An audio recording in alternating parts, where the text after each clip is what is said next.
Donald J. Trump.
Of your political career, but I don't care. You look beautiful. Well, I'm thrilled to be back in this incredible state with so many proud, hardworking American patriots, which is what you are. And let me begin by wishing each and every one of you a very Merry Christmas. Remember, they didn't want to say Merry Christmas when I first started. 2016, we don't want to say Merry Christmas. I said, no, we're going to bring back Christmas.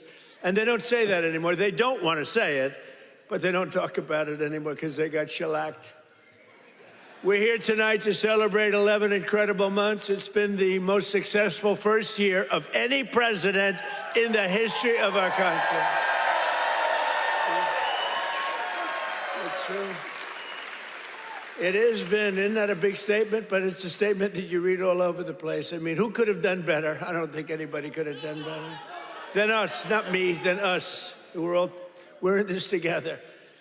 Since my inauguration, we've created more than 53,000 North Carolina jobs, including 8,000 North Carolina construction jobs. More than 150,000 North Carolina residents have been lifted off of food stamps. They're very happy about that. And after your horrible hurricane, which produced more water damage than any hurricane in history, the Democrats let you down. They really did. Remember, they wouldn't do anything. Remember? They wouldn't go to your community. They wouldn't do anything. You had to wait till January 20th when I took office that we really knocked the hell out of it. Remember? As soon as I took office, I got in on January 20th, and first thing I did was made North Carolina phone calls, and we did a hell of a job. Did a hell of a job. You'd still be sitting in the mud if I didn't get elected. You would be. People were sitting in the mud. But I helped rebuild your state, and I didn't get any help from the Democrats, not your governor, not your man that's running, by the way, for Senate against Michael Whatley, who's phenomenal. Michael Whatley is incredible. Your previous governor was a disaster. He's also a radical left person, by the way. He's radical left. You don't want him. He doesn't represent you. And look at the crime. Look at what's going on with all the crime here. The slitting throats and stuff. I never saw that with you. Now, all of a sudden, that's what we see. You got to get Michael Whatley. It's going to be so important. He was so great. Don't forget, I took Michael, and I put him as the head of the party because he did so great. We won the state all 3 times, and it was like a rock. He didn't allow cheating in the second time. I watched all these states, boom, boom, we're leading. People went to sleep, it was over. Then they dropped ballots, they cheated like hell. The only good thing is this is a far better term than it would have been had I done it the more traditional way. It really is. It's a more powerful term. It's a more powerful term. And the biggest news of all is yesterday, it was announced that inflation is far lower than anybody expected. I told you. Beating every one of the 61 forecasts from the so-called geniuses, the experts. We're the geniuses, not them. We now have the lowest core inflation since March of 2021, and we're just getting started. It's unbelievable.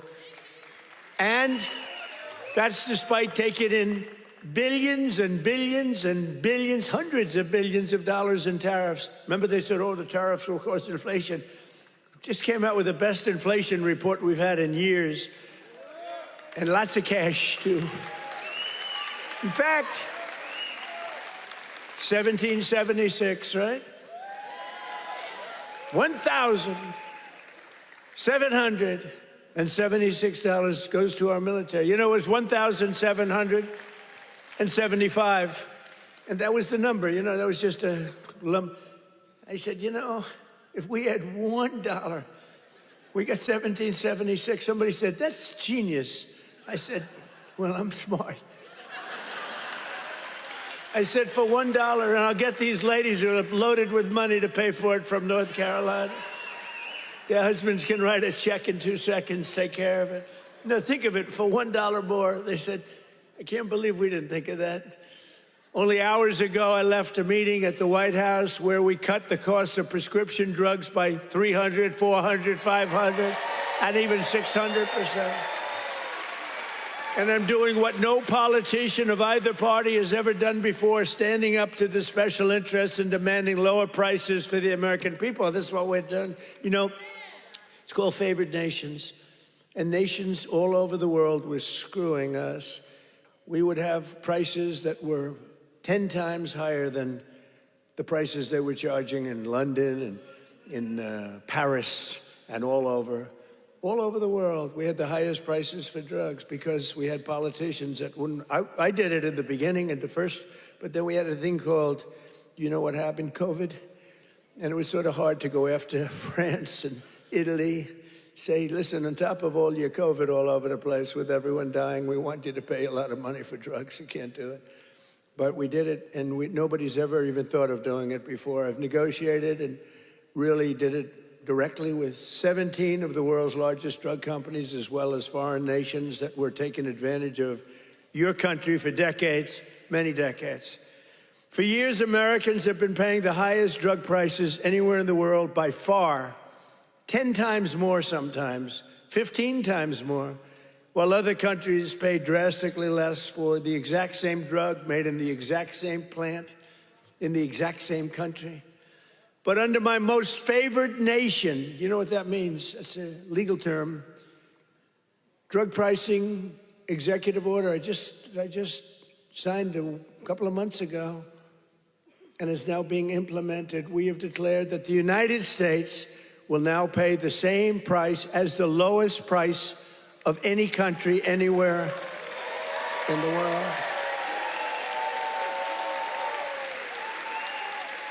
And we should honestly, this is the biggest thing to happen in medicine, I think, since the founding of our country. You know, I don't mind. Go ahead. They actually have a great location. You know, we've had people that look so good behind me that some of them went to Hollywood and actually did very well. You know?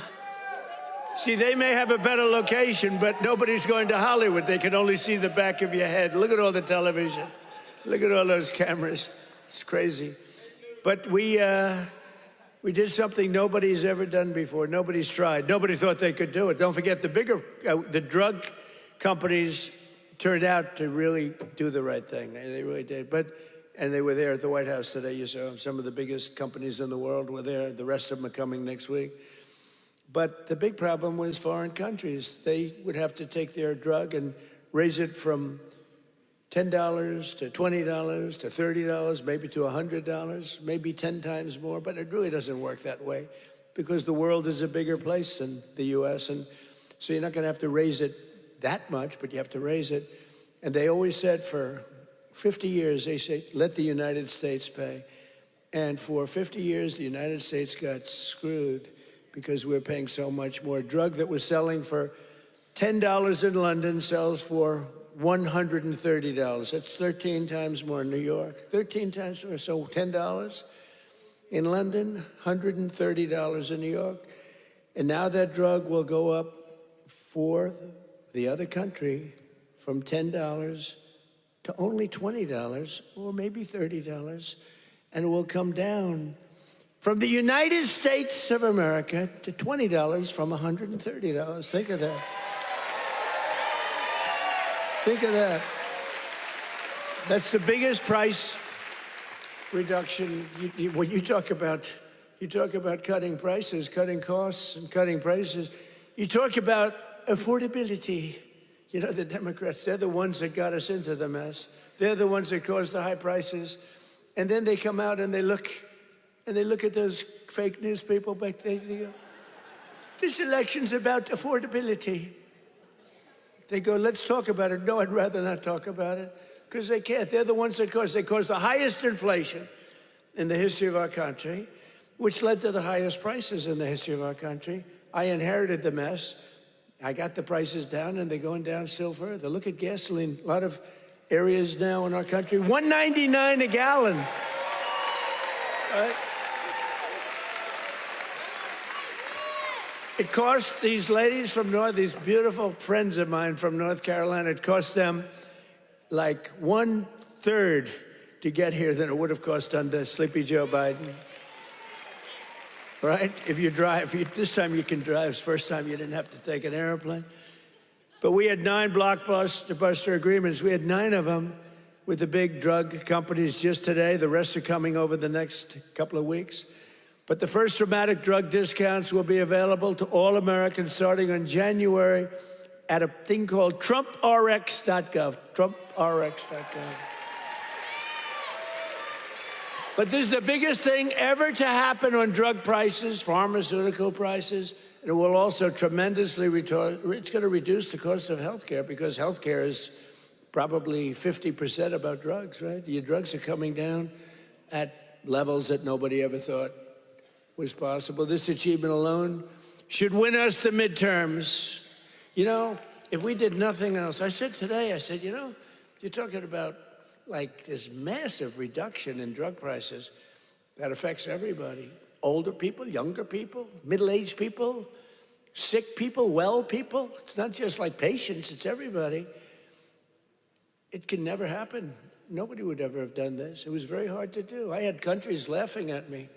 I said, listen, you're going to have to double and triple your drug prices.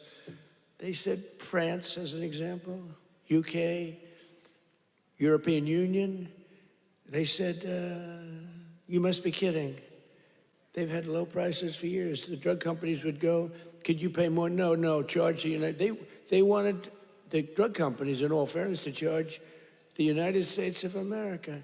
And they made up all sorts of crap. Well, research and development. I said, well, what about research and development? Why aren't they paying also for research? Well, it just never worked that way. They used to use, remember, research and development, that's why we pay more. I say 12 times more. Why? For research and development? It was all a con job. But I'd say to the head of France, as an example, I'm sorry, but you're going to have to double or triple your prices for drugs. No, we will not do that. Oh, yes, you will. I said, yes, you will. 100%.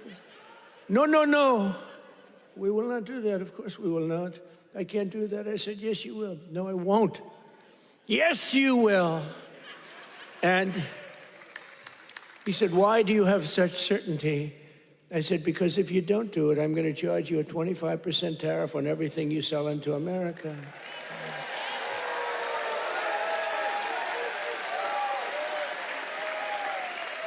And I said, because that was really the sticking point. They just would do it.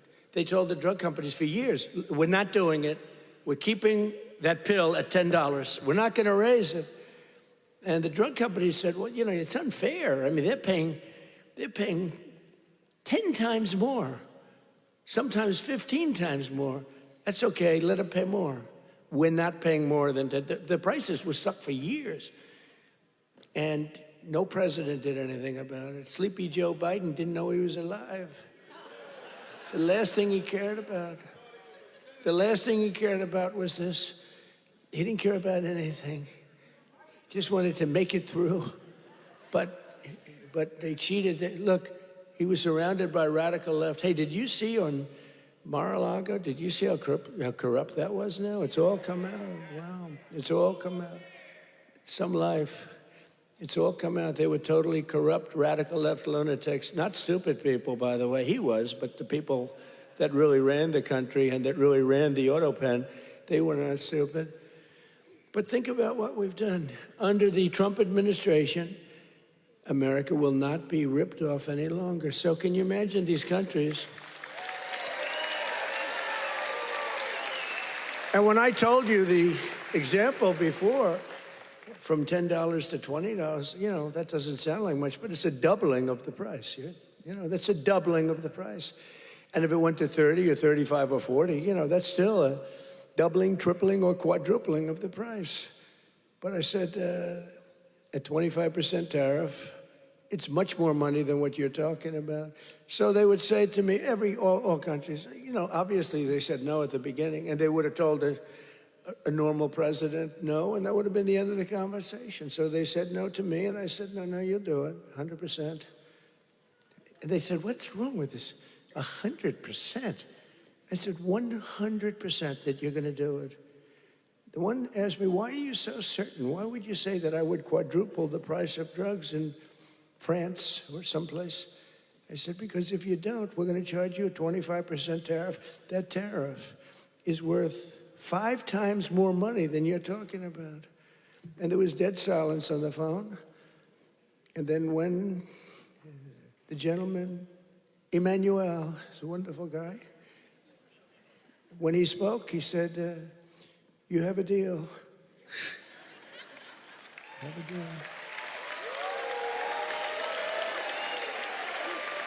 He's a nice guy, too. But you can't blame him, you know. This has been 40, 50 years. You can't blame him. But it was the same conversation with everybody. No, we can't do that. No, I cannot double the price of my drugs. I said, no, maybe triple or quadruple. But it's still much lower than we were paying. You know, we were paying a number that was crazy, 13, 14 times more.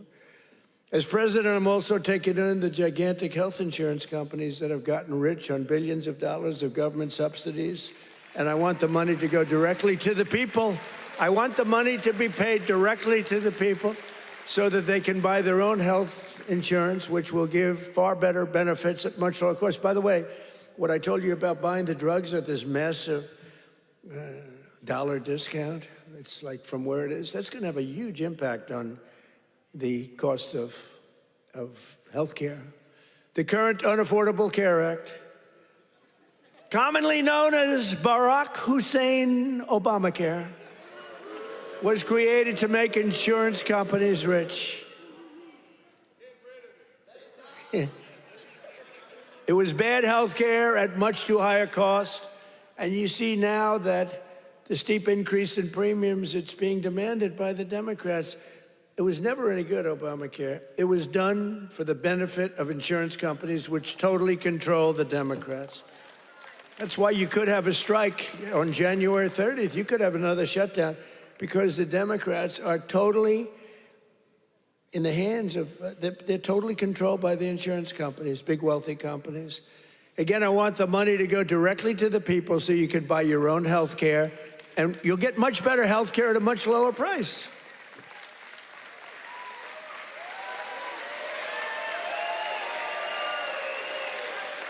And the only losers will be the insurance companies that have gotten rich. How about these companies? Some of them have gone up 1,400%, their stock prices. One, I think, went up 1,700%.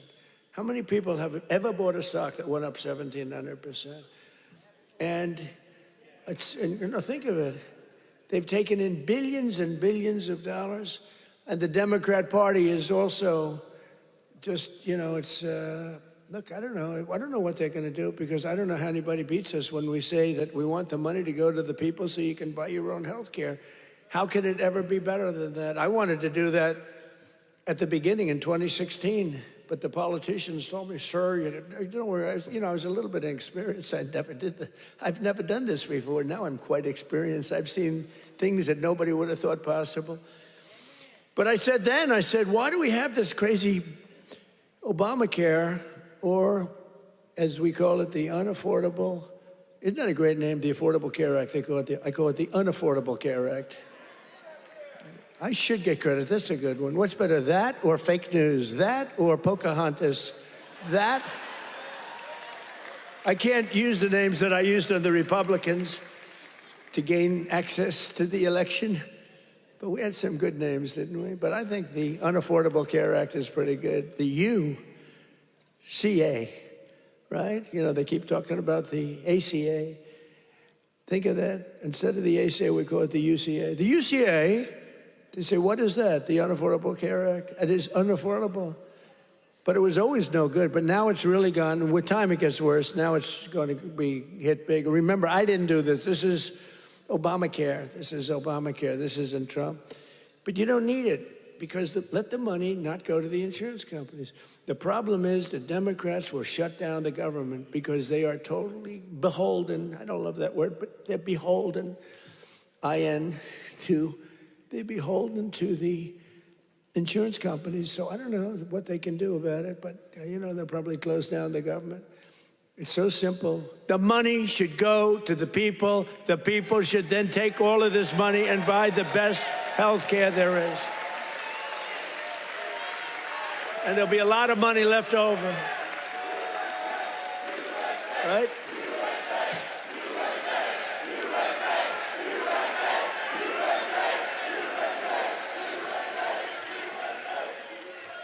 But they'll not be happy.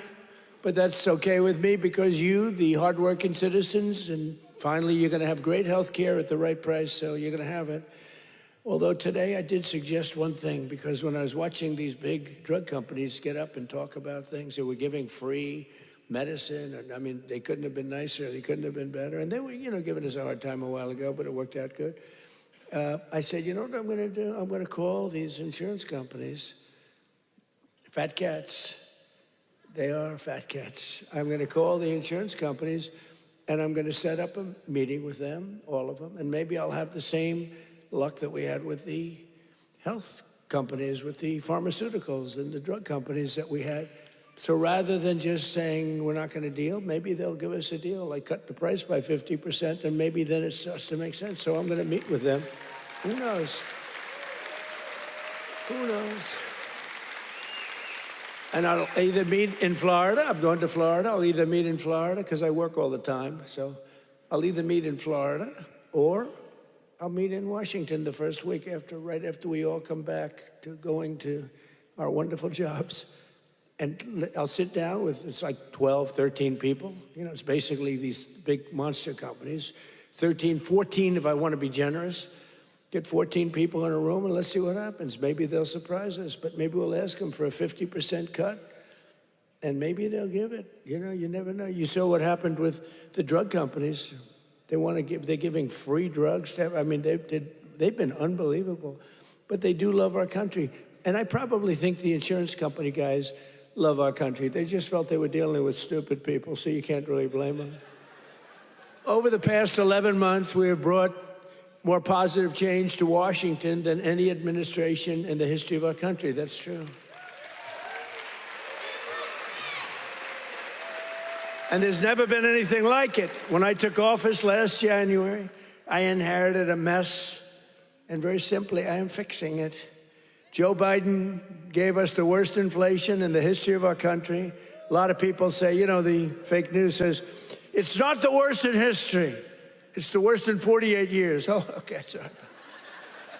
No, they do. They say 48 years is okay. But when I say history, they go crazy. That's when I let them win. I say, I'm sorry, apologize. I like that hat, 47.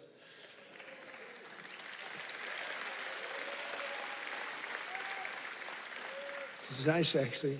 Beautiful, nice thread, gold thread. I watched that myself. I want gold thread, not mustard colored, you know? No, they give you, a lot of times they sell you mustard colored. It costs them a lot less. We don't accept those hats. When you have a mustard colored thread, don't accept it. But it caused the prices to be higher than ever before, making it really life unaffordable for millions and millions of Americans. Our border was open, and our country was being invaded by an army of 25 million people. Many came from prisons and jails, mental institutions, and insane asylums. You know the difference between a prison and a jail? A prison's more severe, right?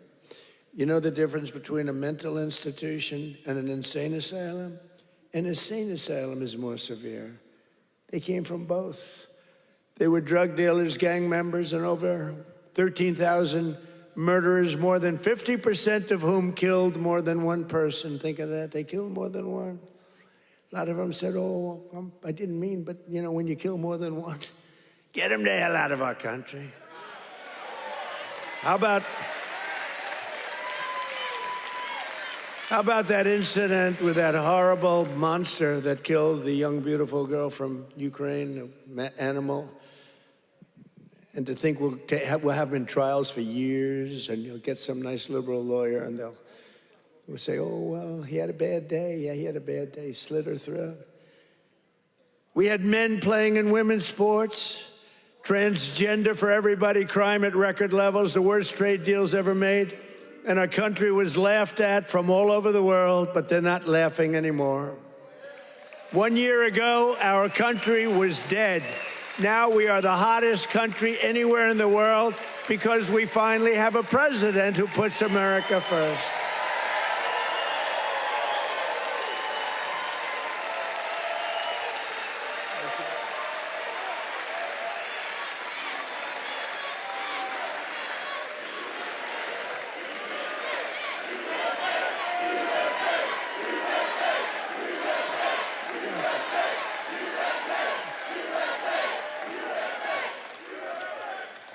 The last administration and their allies in Congress looted our Treasury for trillions of dollars, driving up prices on everything at unprecedented levels. How about the new thing in Minnesota with the Somalians? They stole, now it came out, the great U.S. attorney up there, they came out, think of this, $9 billion, and they think that's just the beginning. They stole, think of it. In their country, they live on nothing. They have nothing.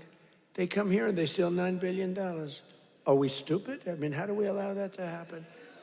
Ilhan Omar should be sent out of our country. She should not be allowed to be a congresswoman. She married her brother either to stay or to get him into the country. And yesterday she, I guess, made up a story. She said the police attacked her son. They stopped the car, and the police said, we never attacked him, we never stopped him. It was a made-up story. She's a con person. She's full of con. She says, zero. She said, you ought to get her the hell out of our country. That's what you ought to do. She made up a story that the police stopped her son's car and they harassed the hell out of him. It turned out to be a fake story. There was no stoppage of his car, and there was no harassment. But think of that, in Minnesota, this beautiful place, once beautiful, I don't call it beautiful, you got a governor who's a stupid person, and a corrupt. He's corrupt and stupid. But he allowed this to go on. He allowed this to go on. Everybody knew what was going on. But what nobody knew is over $9 billion. And the people of Minnesota are not happy. And you know who's running for governor? Mike Lindell. Do we like Mike Lindell? That man suffered. That man suffered. What he did, what he went through because he knew the election was rigged. And he did it. He just did it as a citizen. Mike Lindell, I'll tell you what, every time I introduced him, he got the biggest hand. I hope he does great. He deserves to do great. That man suffered. These people went after him. They went after his company. They did that with me too, but at least I knew what I was getting into. He was just a guy that said, geez, this election was so crooked. It was so rigged. He fought like hell. That guy deserves to be governor of Minnesota, I'll tell you right now. He's a great guy, too. But I'm bringing the prices down, and I'm bringing them down fast. You know that? As I saw the other day, and as I showed to people the other day, I made a speech. It was very well received. You know, we had one problem. I put up these gorgeous charts, and it says chart. And I'm, sort of talking about the chart. You're reading into a piece of glass. I got no audience. I got just people, very hostile people waiting around. And I'm reading into a piece of glass for 22 minutes, and I talk about the chart. The networks didn't put up the charts. Only Fox put up the charts. Fox put them up, in all fairness. When we get angry at Fox, we have to remember that. They put up the charts, so you could start putting them up now if you want. But we put up these beautiful charts that were very... Look at that. But I very much like the chart from Butler, PA. I like that much better. That's my all-time favorite chart. That's a great chart. They're all great charts, but I never like a chart like that chart I put up in Butler. Just take a look at the chart right here. That was a good chart. I love that chart so much. I sleep with that chart. But this is okay. There'll never be a great chart for me. It's only the one. Compared to Butler, all charts stink. But look at that chart. Look at the kind of Biden price increases and Trump price increases. Look at that. They're all Biden. We're bringing the prices down. Look at that chart. NBC and CBS and ABC fake news. They're fake news. Oops, that camera just went off. Sorry about that. Every time I mention that camera, you see the red light back there, you see it go off. ABC fake news. I think ABC's the worst. Believe it or not, George Slopadopoulos, he paid me about $16 million. You have George Slopadopoulos.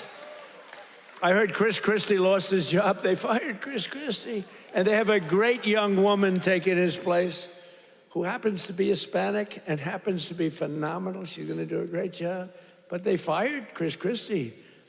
I guess, you know why? He wanted to eat all the time. No, they fired him. He was bad news. But I'd say ABC is the worst of the networks. I would then say NBC is horrible. I mean, just horrible. They had this guy on, this fake guy, the fake senator. I call him the fake senator from a place called Georgia, right? And he was talking about all the, things. He says he's a church leader.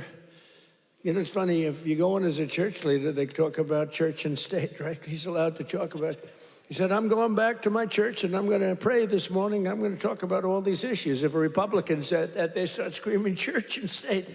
They don't scream. But NBC's really bad. And CBS, I love the new owners of CBS. Something happens to them, though. 60 Minutes has treated me worse under the new ownership than... They just keep treating me. They just keep hitting me. It's crazy.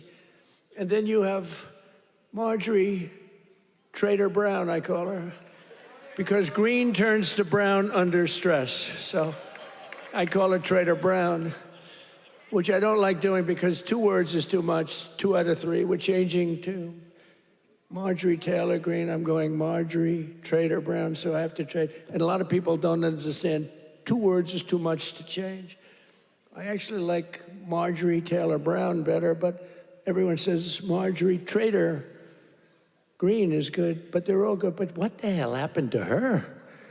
She must have been a stone cold liberal. She's on CNN now all the time. Can you believe it? And it was only because I couldn't call her back. You know, I have 218, 19, it changes, but we have 200 and some odd congressmen and women. I have 53 senators. I have 212 countries. I've got a family. It's nice to talk to my family, too. You can't call a president every single day, and then when the president doesn't call you back, she goes around saying, he doesn't call me back. I said, Marjorie, I can't call you back. I got 2. I think, Marjorie, I just can't call you back. I'm sorry. And I wouldn't call her back. And she goes onto a rant. He won't call me back anymore. Sorry about that. You know, you can only go so far. Yeah, once a month, once every week or 2 weeks, but you can't, you know, highly neurotic. Her, not me, but I'm neurotic too. I think I'm probably very neurotic too. I always say controlled neuroses is good. Being neurotic, no good, but if it's controlled, that's okay. It gives you some energy. But what the hell happened to Marjorie Trader Greene? It's unbelievable, but she dropped out because I wasn't going to endorse her, and the person I would have endorsed was going to kill her in the polls. So she dropped out. And then they talk about how brave she is. No, brave would be to stay. And, you know, it's one of those things. But she dropped out. I can't believe it that people can change so much. But you can't go from being a strong conservative to a stone-cold liberal unless you were lying. You know, you can't do that. I mean, you can stop liking somebody, or you can say, I don't know, she's fake. Look, front row Joe, what are you doing in the second row? What happened? Well, you're in the front row. That's good. It's front row Joe. I don't know who's been there, the front row Joes or you? It's pretty close, I think. Very different, hey, very different types. Would you stand up, please, in the front row? Just stand up. Look at these women. Look how incredible they are. Right? Even front row Joes will admit they're very great, right? Look how beautiful they are. People like you built our country. You built our country. And that's why we love you. You built our country. The people in this room built our country. Under Sleepy Joe Biden, car prices, gasoline prices, hotel rates, airfare, and more went up 30 to 75%. Now they're all coming down. We're all coming down. Take a look at that. Isn't that beautiful to look? The same is true with groceries. The price of a Thanksgiving turkey was down by 33% compared to Sleepy Joe's high-priced era. Don't forget, when you have the highest inflation in history and or 48 years, do we think and look, in terms of a speech, I think 48 years is the equivalent of history. Do we agree? Can we say? Because they had a piece on me today in one of these fake newspapers, which are all dying. They're all going bankrupt, thank God. But they're the worst. That I misrepresented by saying history. It's actually 48 years. And I said, you know, that's not a bad misrepresentation, I don't think. The price of eggs is down 82% since March. Do you remember? There the people are. Do you remember? Fake news. Do you remember when I just got elected? It was a big thing. We won every swing state. We won the popular vote. We won by like 312 to 200 and something, and like low 200. And we won everything. We won districts, the word district. We won districts by 2,750 to 525. That's a slaughter. And that's the thing when you see everything's red except for two little lines on the left and the right, meaning New York and California. That's the one that really is incredible. 2,750 to 525. We won everything in a slaughter. We won everything. And what a great thing it was, right? When you can have an election that good. And they tried to rig it. Remember we had the thing? Too big to rig. Remember that statement? That was a big thing. They tried like hell. They gave up at about 9:02. It was too big. It was just a landslide. They couldn't do it. They cheated a lot. But we made it too big to rig, and I appreciate you getting I said, the polls had us up, pretty way up. And a lot of times when that happens, you'll say, let's go out and watch a movie, and we'll come back and watch the president win. No, I said, don't watch a movie. Go out and vote. But it was too big, so it came back. What an evening. That was, what was better, 2016 or 2024? Tell me. I don't know. 2016 was pretty monumental. What was better? I don't know. Beating Hillary was fun.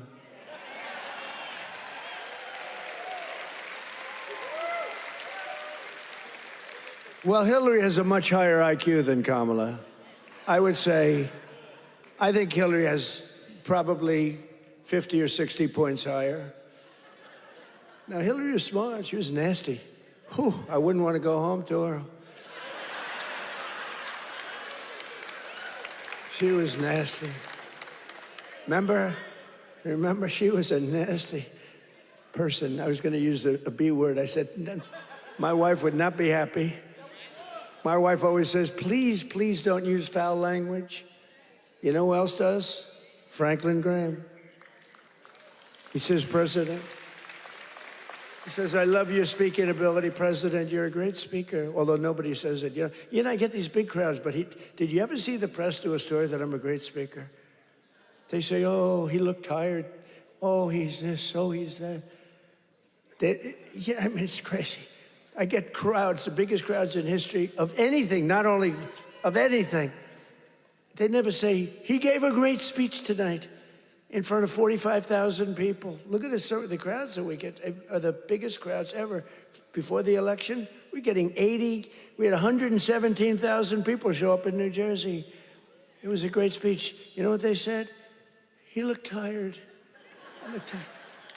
You can't be tired in front of 117,000 people. It's not possible. You've got a lot of adrenaline. The adrenaline is pumping, right? But that's why they're fake news. That's why nobody listens to them anymore. But remember that we slashed the yearly cost of new mortgages by $3,000. Look at the mortgage chart. We slashed them. Look at that. Look at that. Oh, boy. Look at how much you made with me and lost with that sleepy guy.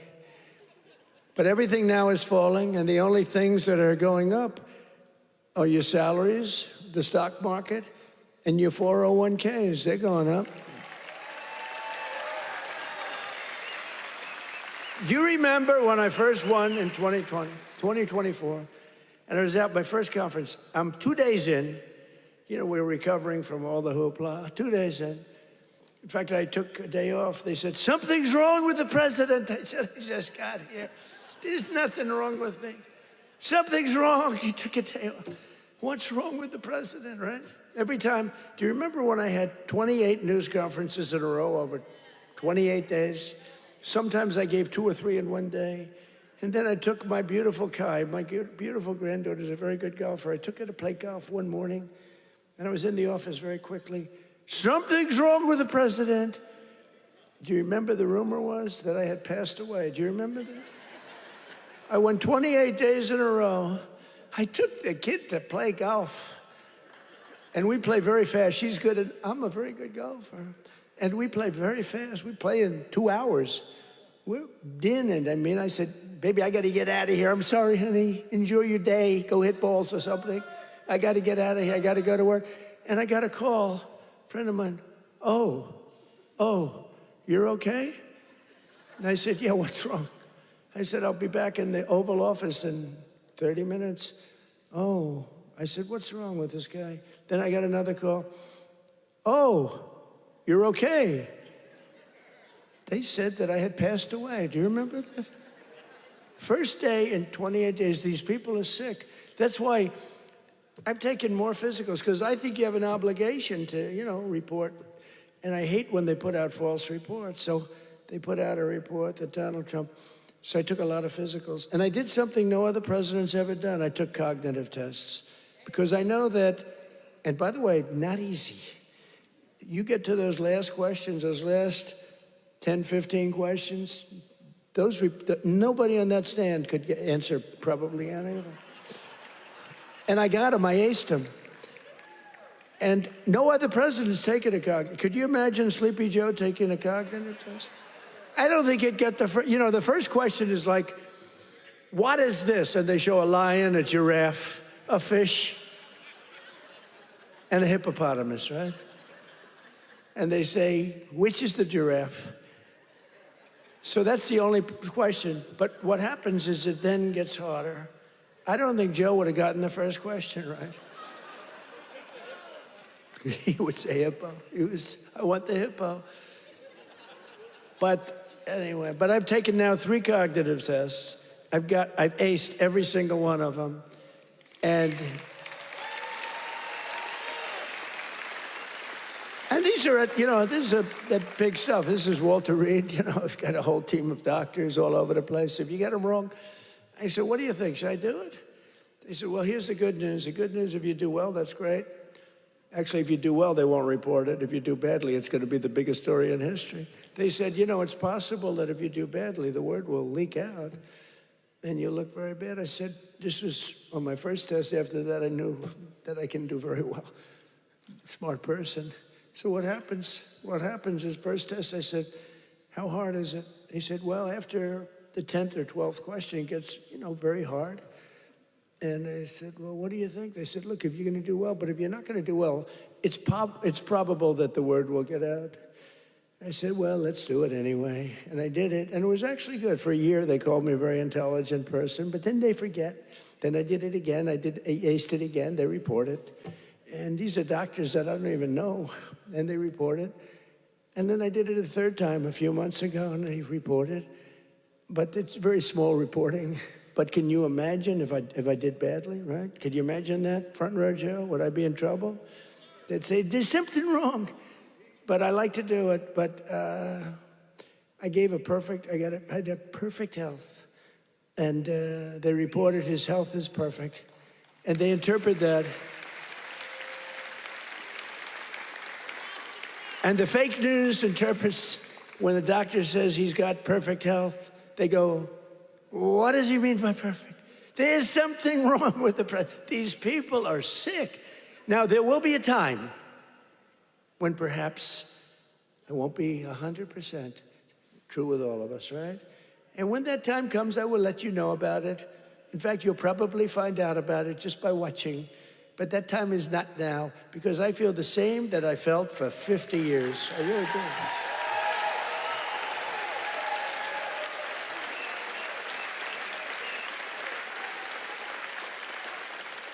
But we have I think we have an obligation to, at least report your health.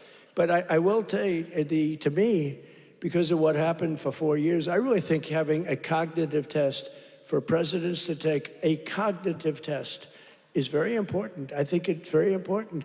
I'm hearing that they say it's, not with Biden, they said it was not constitutional. That was the least of his problems.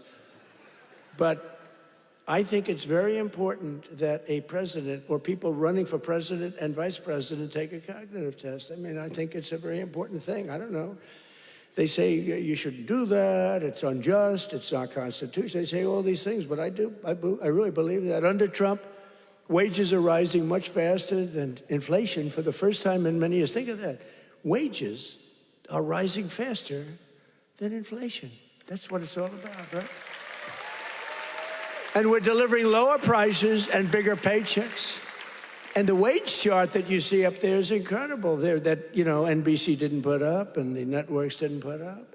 There are more people working today than at any time in American history. And very importantly, while tens of thousands of new jobs under Biden were government jobs. They were government jobs. I could do that right now.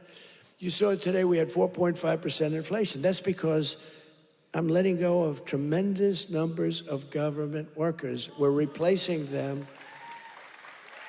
In fact, we've reduced the federal workforce by 270,000 jobs. That's not to be mean. That's to get them off. And they are getting jobs in the private sector, and we're helping them to get jobs. But if you have all government jobs, we're going to be, a country that we don't want to mention names because we don't want to insult, but we're going to be a country that cannot be great. 100% just came out, 100% of all jobs created since I took office have been in the private sector. The only way to make our country great. Think of that. Think of that. 100% of the jobs created are in the private sector. Now, if I want to make some good numbers, I'll add 300,000 jobs. I can do it with one phone call.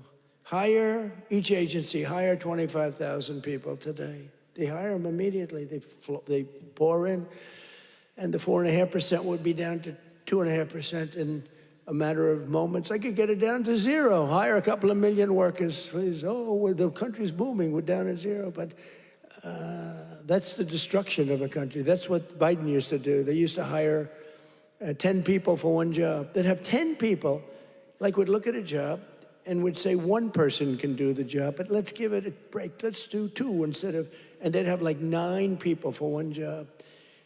And that's really tantamount to a failed country. In 4 years, the last administration secured less than $1 trillion in new investments in our country. Think of that, 4 years, less than one. 4 years, the whole term, less than $1 trillion. In 10 months, I have secured a record-breaking $18 trillion more. They gave us doom and gloom, and I'm building the Trump economic boom. It's a boom. It's a boom. These factories, auto plants, AI plants, we've never had anything like it. I ended the radical left's war on American energy, terminated the Green New scam, and signed an order to drill, baby, drill. We're drilling. You see where gasoline's coming down? Gasoline is now substantially lower than $2.50 a gallon, and many, many places now are under $2 a gallon for gasoline. And within the next 12 months, we will have opened 1,600 new electrical generating plants. That's a record all time. Because, we need tremendous amounts of electricity for AI and for all these plants. Electricity prices will fall very dramatically when these plants are open. To protect North Carolina workers, we imposed 25% tariffs on foreign automobiles, 50% tariffs on foreign steel, and I approved 25%, 30%, and 50% tariffs to save North Carolina's cherished furniture industry, which has been decimated by China. I used to come here a lot for one reason. I'd build hotels, and I'd build different buildings, and I'd come here to your furniture area. I used to love it. Those people were so talented. I'd buy so much furniture, and that was before politics. I did great. I was very good at real estate, I would tell you. But I used to come to North Carolina to buy furniture for lobbies or furniture for hotels, and I was here a lot. I mean, you've been decimated, but it's coming back now because I put tariffs on, big tariffs, actually. But I remember I'd say to a guy, I like that chair. You don't realize what I did. I would look at a chair. The arm of a chair was very important to me. I said, I like that chair, but this arm has to be a different shape. And you got to chisel that. I'm a very aesthetic person, believe me. Except with women. I don't care what a woman looks like. I used to say beautiful. Now I don't care. Since politics, I never mention looks anymore. The most beautiful woman can walk right across. I don't even look at her anymore.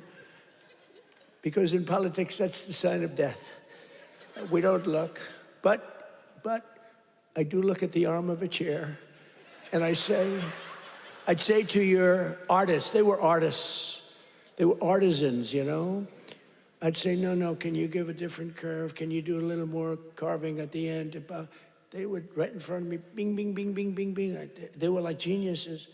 You lost the business. It went to China and other places, but mostly to China, because they never put tariffs on, just like they didn't put them on chips, just like they didn't put them on cars. You lost 58% of your car industry. By the way, it's all coming back.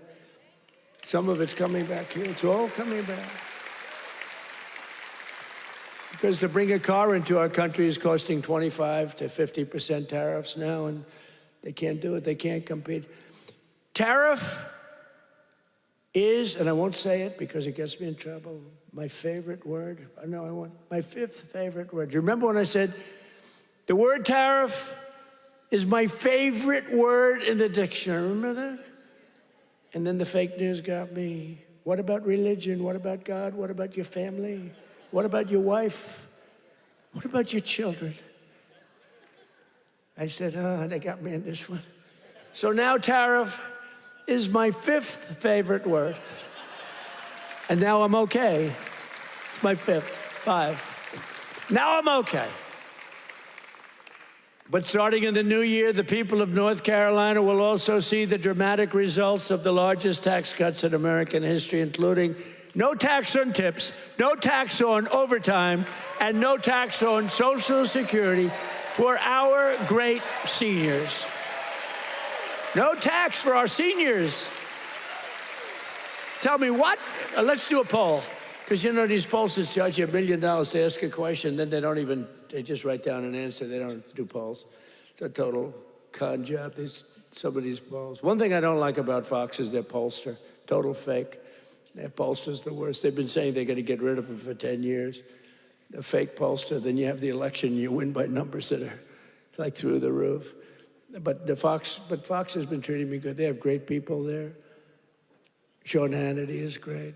Jesse is great. Laura is great. Greg is great. They're all great. We have great people. The morning is excellent. Who? What? Which corruption? Where? Oh yeah. Well, we have to do that. We're going to take care of that. We're going to take care of corruption in our country. I mean, I was talking about Fox. I don't know. He's talking about corruption. No, it's okay because he's on our side, but he's just a little ahead of me. He's talking about corruption. I'm talking about Fox, how good the anchors are, right? But they are really great. They are very good. But the pollster's no good. You know, he's no good. The pollster's terrible. But we still get good numbers. But the numbers are actually much better than that. But we're joined tonight by Heather Whitley, a bartender and server in Nashville, North Carolina, who will save over $5,000 from no tips. Think of that. From no tax on tips. Heather, where are you, Heather? Are you here, Heather? Where are you? Where are you? You want to come up? You want to come up? Come on up. She's going to save over $5,000, no tax on tips, toward a down payment on her first home. So, Heather, congratulations. Look how amazing she is, right? Come on up. I don't know how you're going to get up that stair. Are you okay? Look at her. She has no problem. Somebody else would not be able to make it. Thank you, darling. Nice to see you. Want to say something? Go ahead. Well, it's been a tremendous help. It's now allowed me to invest in my first home, and that is the American dream for all of us. I don't have much to say, so sir. Good. Thank you so much. You said it perfectly. Thank you, darling. Thank you.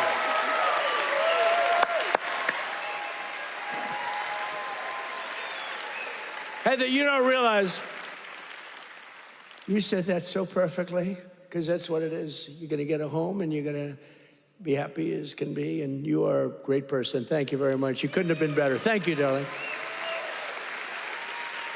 Also with us is Austin Harding, a police officer, highly respected, a loving father from Monroe. Austin and his wife are raising a son with autism. A beautiful son, beautiful, beautiful person, and are passionate supporters of MAHA, and they love Robert F. Kennedy Jr., so do I. And with no, thank you, Austin. And with no tax on overtime, Austin will have thousands of dollars, many thousands of dollars more to help care for his wonderful son. Last but not least, we have Carolyn and Charles Thurston, who run a successful small business providing care to senior citizens. That's great. Not only did we make their small business tax deduction permanent, helping them to expand, but under no tax on overtime, their employees will have much higher take-home pay, and that makes their job a lot easier. So, Carolyn and Charles, please stand wherever you may be. Oh, that's great. Thank you. So it's going good? Going good? Good-looking couple. Thank you very much. Another key part of our tax cuts is known as Trump accounts. You hear about that? You put money in, and they are knocking them dead. It's great. It's Michael Dell Computer. He put up $6.25 billion. How do you like that? He started with no money, and now he puts $6 billion plus into the first accounts. I mean, think of that. $6 billion. It's, to be exact, $6.25 billion. Even the second part is a lot. And we've had a lot of great Wall Street titans and a lot of great real estate titans. They're all putting money in Trump accounts. It's for kids. They get a certain age and they're going to have money. It's going to double and triple. Hopefully, it'll do well. Under this new program, the federal government will be creating an investment savings account for every single newborn American child with $1,000 to be invested and grow over the course of their life. So they'll reach 21 years, and, you know, it could be very good. They will consider themselves rich. I mean, it's a lot of money, actually. Friends, family, employers, and loved ones will be able to add thousands more each year, like a trust fund for every American child. It's something that people have wanted to do, but honestly, I give Mr. and Mrs. Michael Dell, go out and buy a computer from Dell, because I'll tell you what, they love the country. Great people. Every single Democrat in Congress voted against these incredible benefits. Every single Democrat said no, including a guy named Don Davis right here from this district. He voted against it. That's why you got to vote against him. Don Davis voted against no tax on overtime. He voted against no tax on tips. And he voted for the largest tax increase in American history. He wanted the largest tax, and he's your congressman. So I don't know if you know him. And honestly, I'm good at politics. I never even heard of this guy, so he hasn't made a big impact. But he voted yes on every single Biden disaster, including massive inflation, open borders, sanctuary cities, and the Green New Scam. Don Davis betrayed North Carolina. Don Davis did nothing about the flood. He did nothing about the hurricane. I did it all with your congressman and with a couple of Republicans from your state that put their lives on the line to make sure this got done. And we had to wait till January 20th. They wouldn't do a damn thing. The waters didn't recede. They were living in areas that didn't have water, and now they were surrounded by water. And by the way, Elon Musk, with his incredible, you would call it contraption of communication, incredible. I said, Elon, we need 500 of those. You couldn't get them because it's been very successful. He said, you'll have them tomorrow. You got to give him credit for that, you know. I have my little disagreements with him. I don't believe in the mandate where everybody has to have an electric vehicle within an hour. You know, I don't, but you got to give him credit. He really saved a lot of lives. Here tonight are some of the warriors who, unlike Don Davis, who's a disaster, vote against him, stood up for North Carolina, including Congressman Tim Moore and Brad Knott. Where are you guys? Hey, fellas, come up real fast. Come on up. Come on up. I'll tell you, these guys were, look at them, two handsome gentlemen, extremely different types. That's great. Say hello. Say a couple of words. Thank you, man. Thank you very much. Appreciate it.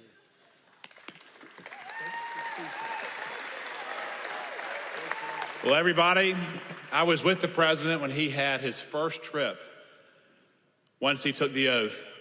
And where did he come? North Carolina. As we gear up for the midterm cycle, where's the first state that President Trump has come? North Carolina. He knows what you know. It's the people that make this country great. It's not the government, it's not regulations, it's people just like you. And let me just tell you this, the fight is long, it's hard. I'm new to this, and I have been amazed at how hard the president is fighting for you. So let me say this simply and with my whole heart. Stay with us. We hear you, and we're going to keep fighting for you. Thank you so much.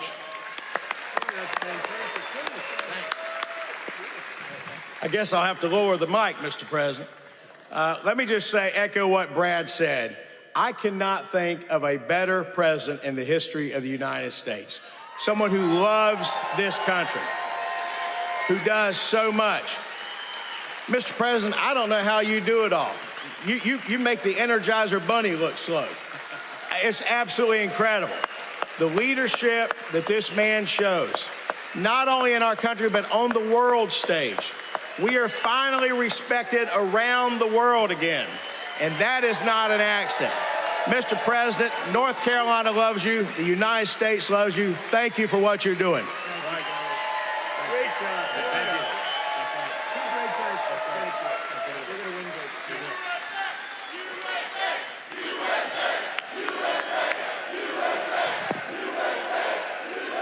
Great job. That's a great job. Boy, oh boy. Well, they're going to win good, but you got to beat that other guy. Thanks also. I want to thank somebody very special. He's the Secretary of Labor, Lori Chavez DeRemer. Where's Lori? Larry, thank you. What a job. What a job you've done. Our friend did me a big favor when he recommended you. I was recommended by a great guy, a great friend of mine, and a big fan of Lori, and he said, I have somebody that would be great, and that was an understatement. You've been unbelievable. Thank you very much, Lori. Appreciate it. And another one has been incredible, got a lot of energy. Director of Federal Housing Finance Agency. He's done a phenomenal job. Mr. Bill Pulte. Bill, thank you very much. Thank you, Bill. Also, State Senator Phil Berger. Phil, thank you. Great. And we have a lot of political people here. I would like to introduce them all. We'll be here. But one we have to introduce, fellas, is Michael Whatley. And he was the head of the Republican Party. Before that, he was the head of your party right here, the Republican Party, and we won 6 in a row, 3 primaries and landslides, and then we went on to win the election all 3 times. So we won 6 in a row. I've never had a loss with him. And when I won look, we did phenomenal. It turned out, we won 3 times in a row, just so you understand. I don't mean here, I mean all over. We won 3 in a row. They might have done us a favor, but we won 3 in a row. But when we got screwed in the second election, it didn't happen over here. He had 601 lawyers he hired. They had lawyers at every single ballot box, and other people were cheating in other states that we won by a lot, and they were cheating. You could see it go, here we are, pwah, pwah. And you remember they have ballots all of a sudden. We just found 75,000 ballots, a total rigged deal. And by the way, you have not heard the last of that, I can tell you. But in this state, that didn't happen because you had a guy named Michael Whatley, and he had every box secured. He had, I think, 2 or 3 lawyers at every station, but he had over 600 lawyers, I think 600. And I said, how many lawyers did you have? 601. I said, that's like genius. He was ahead of it. And you'd watch, people went to bed that night. Everyone said the election's over, Trump won. And then all of a sudden they woke up in the morning, and 3 o'clock in the morning, they found hundreds of thousands of votes in some of these states. It was a rigged election, but not here because of him. And I said, I don't know if I'm doing this again, but if I'm doing this again, I want Michael Whatley. I said, the guy from North Carolina, I want him to head the Republican National Committee, the RNC. And he did it beautifully. Come on up, Michael, come up. He did it so well, and we had the big election when he worked with Laura. Now, how good is Laura? Laura Trump, who was born here, loves this state so much. She could have done very well. By the way, I think Ted Budd is doing a very good job, too, I have to tell you.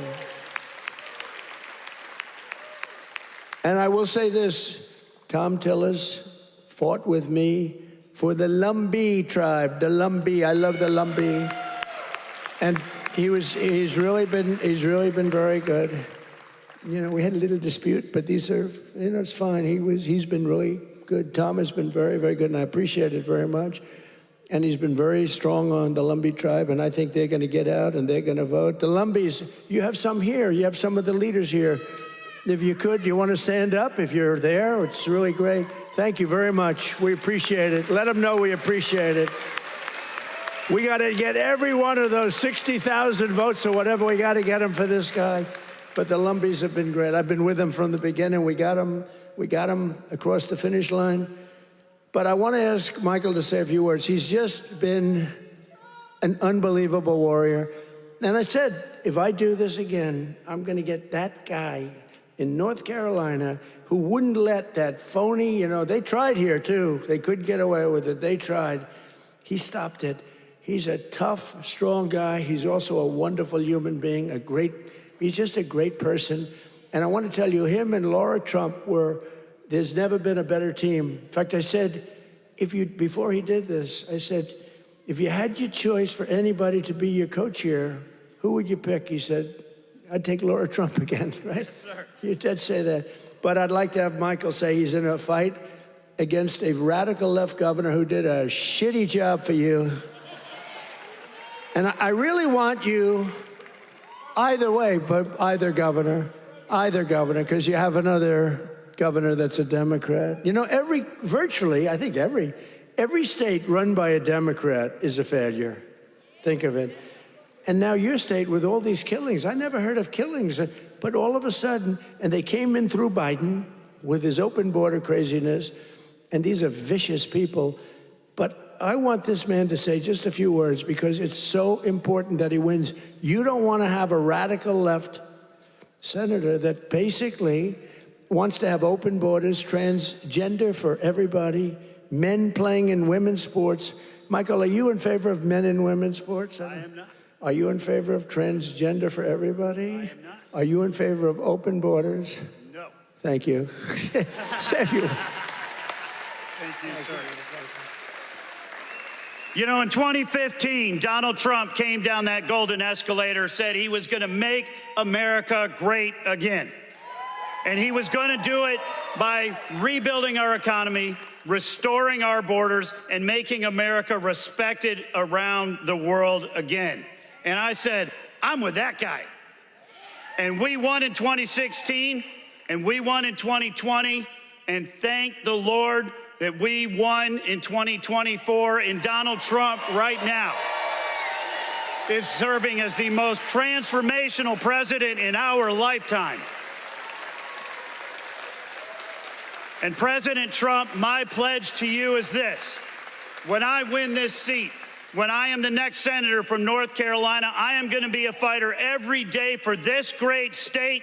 I am going to be a conservative champion for North Carolina, and I am going to be an ally to our great president, not just the 45th president, but the 47th president as well, Donald J. Trump.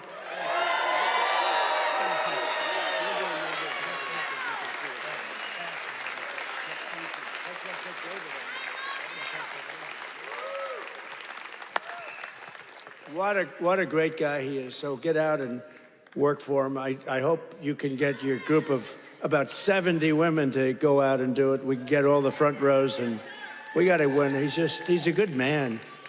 And he represents your values, that I can tell you. But I also want to express my condolences to the people of this state and to the loved ones of NASCAR legend Greg Biffle, who perished yesterday in a tragic plane crash with his family in Statesville. I met him twice. He was just a great young man. And what a tragedy that is with his whole family. So I just want to pay our condolences, our love. Please. I'll tell you, North Carolina will never forget them. He was, and his family were incredible people. Together, we've achieved more in less than 1 year than most other administrations achieved in 8 years, which is true. Most of them didn't achieve much.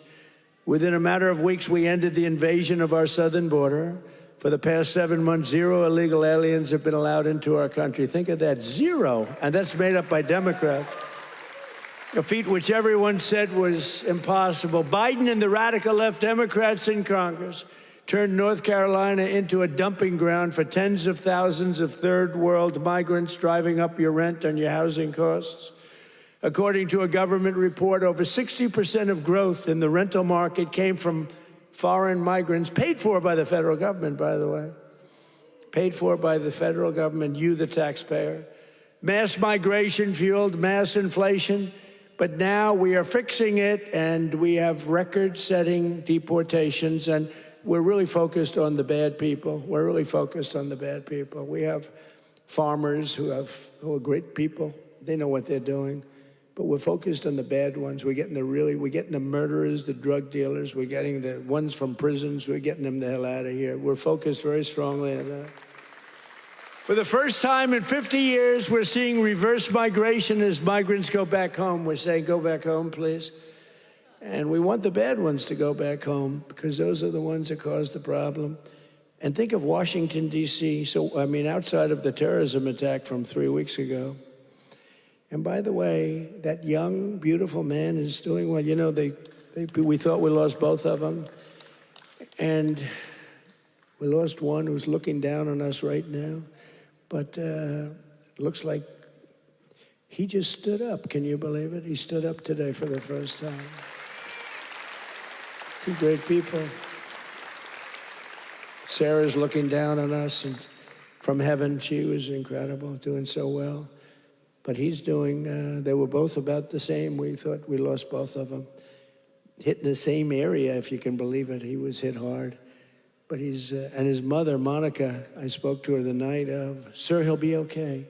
Every doctor was saying he doesn't have much of a chance. And she said, sir, I'm telling you, I know my boy, he's going to be fine. I can't believe it. And literally, actually yesterday, he stood up.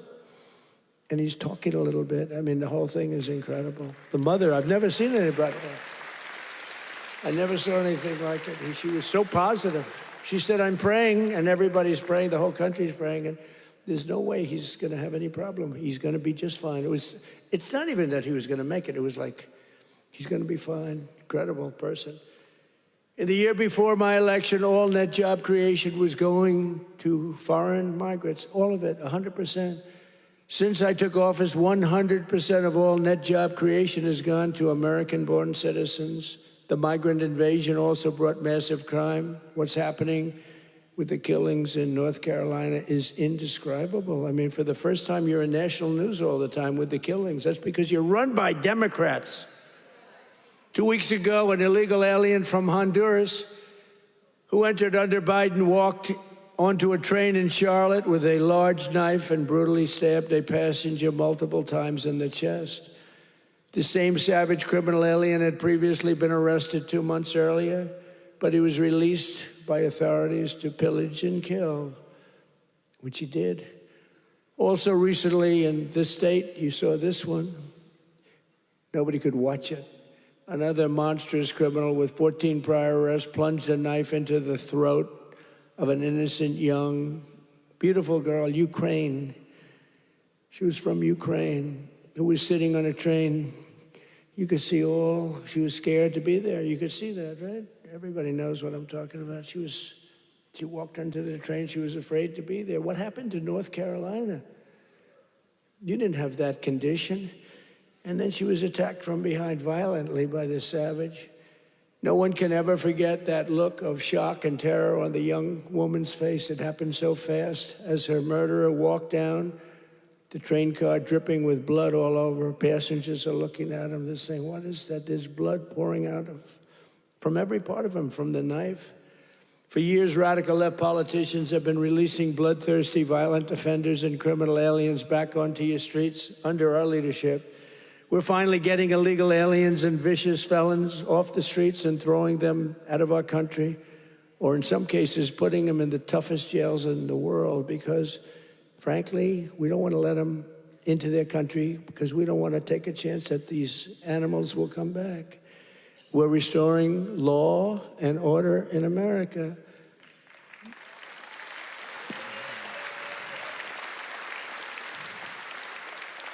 We just made a record investment in our military and gave every service member a warrior dividend of $1,776, 1776. And I'm also pleased to announce that just 2 hours ago, we hit the ISIS thugs in Syria who were trying to regroup after their decimation by the Trump administration 5 years ago. We hit them hard. I ordered a massive strike on the terrorists that killed our 3 great patriots last week. 2 soldiers, 1 interpreter, all great people. And it was very successful. It was precision. We hit every site flawlessly, and we are restoring peace through strength. We're all over the world. I settled 8 wars in 10 months, destroyed the Iran nuclear threat, ended the war in Gaza, and got the release of hostages, both living and dead, and created peace in the Middle East. We have peace in the Middle East, first time in 3 years, peace in the Middle East. I cut federal funding for any school that pushes critical race theory or transgender insanity. And we completely banned the chemical and surgical mutilation of children.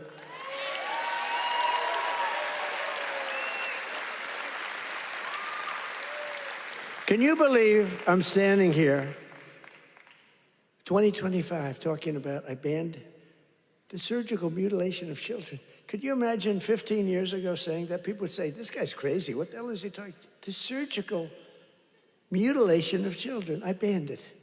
And it's a wonderful thing I did. But can you imagine having to even say it?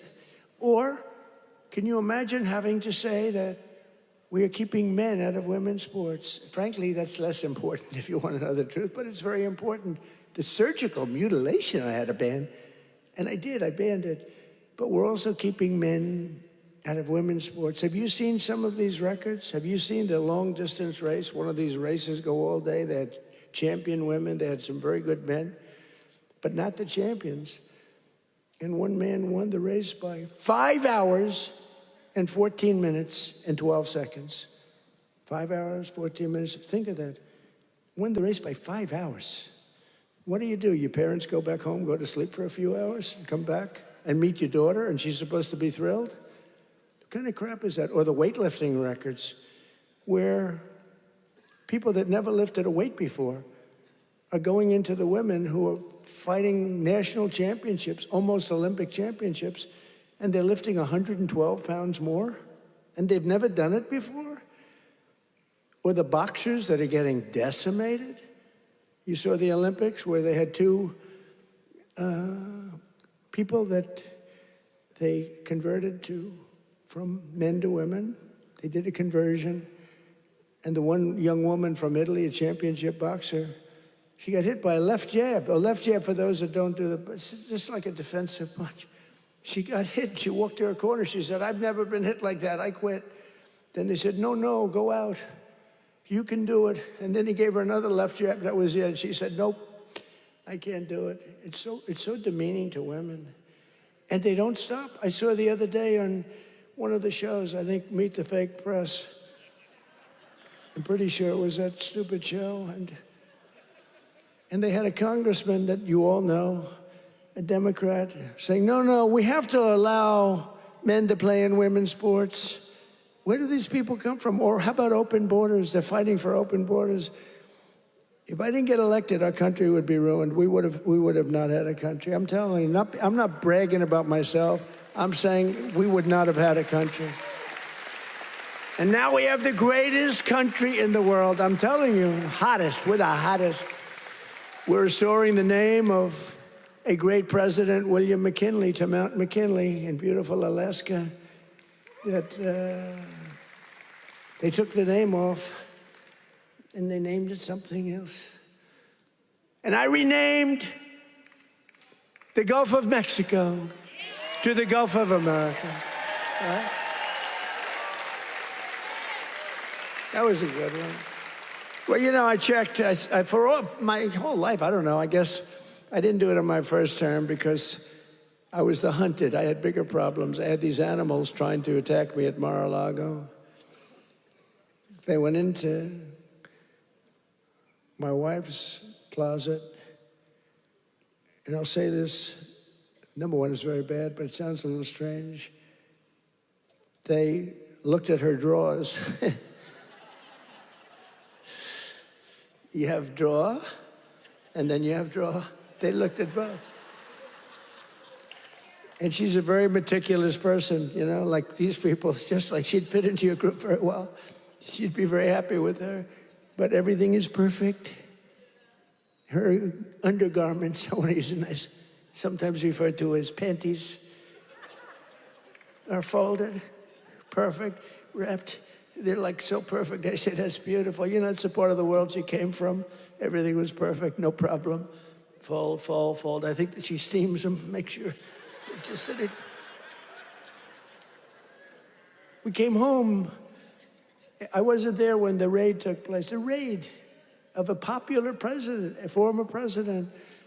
She opened the drawers and it was not that way.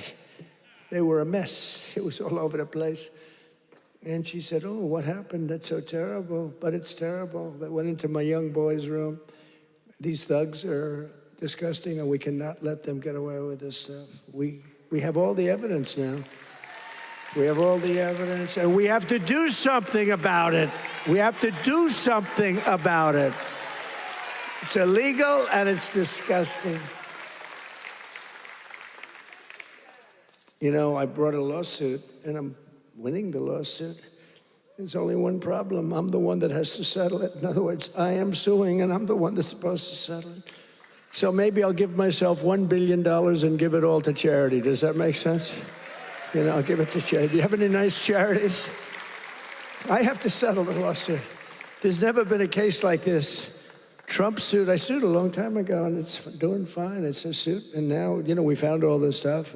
Did you see where the FBI didn't want to do it, but the Justice Department forced them to do it? The FBI guys didn't want to do it, but the thugs and the DOJ wanted to do it.